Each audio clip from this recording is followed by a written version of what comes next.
C'est avec un très grand plaisir que j'adresse ce message à tous les participants de cette soirée de rencontre, de dialogue et d'engagement mutuel organisée à Ottawa.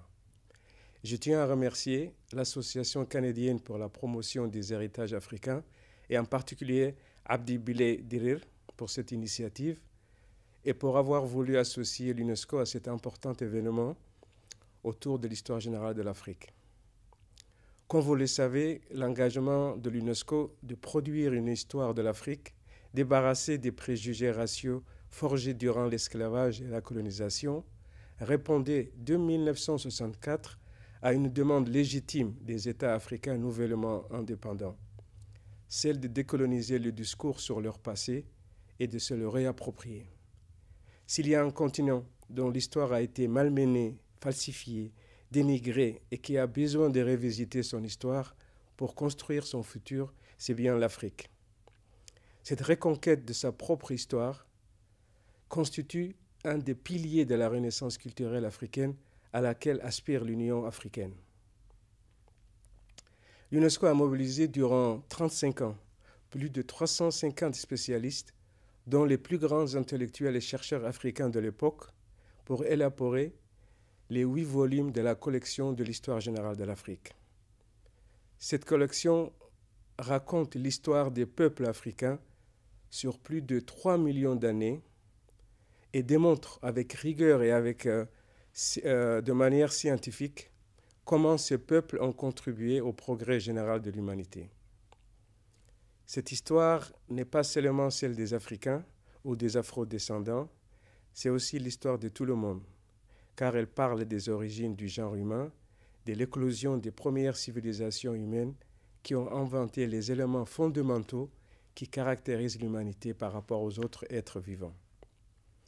Cependant, ce travail colossal, achevé en 1999, n'est pas encore suffisamment connu et encore moins enseigné dans les écoles et même dans les écoles en Afrique. C'est pourquoi l'UNESCO a lancé la seconde phase de l'histoire générale de l'Afrique qui comporte 4 composantes importantes. L'élaboration des contenus pédagogiques pour les écoles primaires et secondaires en Afrique, mais aussi dans la diaspora africaine et dans les autres régions du monde. La deuxième composante, c'est l'écriture d'un 9e volume pour actualiser la collection, renouveler la connaissance sur les diasporas africaines et analyser les nouveaux défis que rencontre l'Afrique et ses diasporas. La troisième composante, c'est le développement des matériels de sensibilisation et d'information pour l'éducation non formelle et informelle, tels que des films, des programmes radio et télé, des bandes dessinées, des livres illustrés, des animations multimédia, de jeux, etc. Et enfin, la quatrième composante, c'est la mobilisation des artistes à travers la création de la Coalition internationale des artistes pour l'histoire générale de l'Afrique. C'est cette dernière initiative qui vous a réunis tous ce soir. Et je saisis cette occasion pour saluer tous les artistes qui ont accepté d'y participer et de signer la déclaration d'engagement pour rejoindre la coalition. Les artistes sont des prescripteurs qui ont une grande force d'influence et de persuasion car ils savent mieux communiquer et toucher les cœurs et les esprits.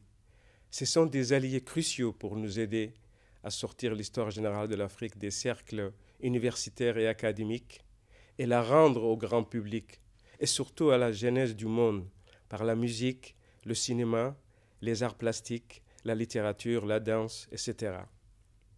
Faire passer les messages de cette œuvre par l'intermédiaire de l'art et de la culture est sans doute la manière la plus attractive, mais aussi la plus efficace et la plus pérenne pour révéler toute la richesse et la diversité de l'histoire africaine. C'est aussi par l'art que nous pouvons raconter les hauts faits des grandes civilisations africaines que l'histoire générale de l'Afrique nous a fait découvrir. C'est pourquoi nous avons créé cette coalition internationale des artistes pour qu'ils puissent porter ce message au grand public, l'utiliser dans leur création, faire connaître ce travail à travers leurs réseaux, leurs médias sociaux et dans leur échange avec les médias. Pour terminer, je voudrais dire que les artistes ont toujours été les compagnons de l'UNESCO et l'histoire générale de l'Afrique a même innové la méthodologie historique en faisant appel aux arts comme une source valable pour écrire l'histoire. En effet, Qui mieux que les artistes peuvent transmettre de génération en génération l'âme et les aspirations du peuple, mais aussi pointer du doigt leurs travers et leurs dérives. Quand la connaissance et l'art font équipe, l'ignorance recule et la compréhension mutuelle et le dialogue interculturel marquent des points. Je souhaite plein succès à votre soirée.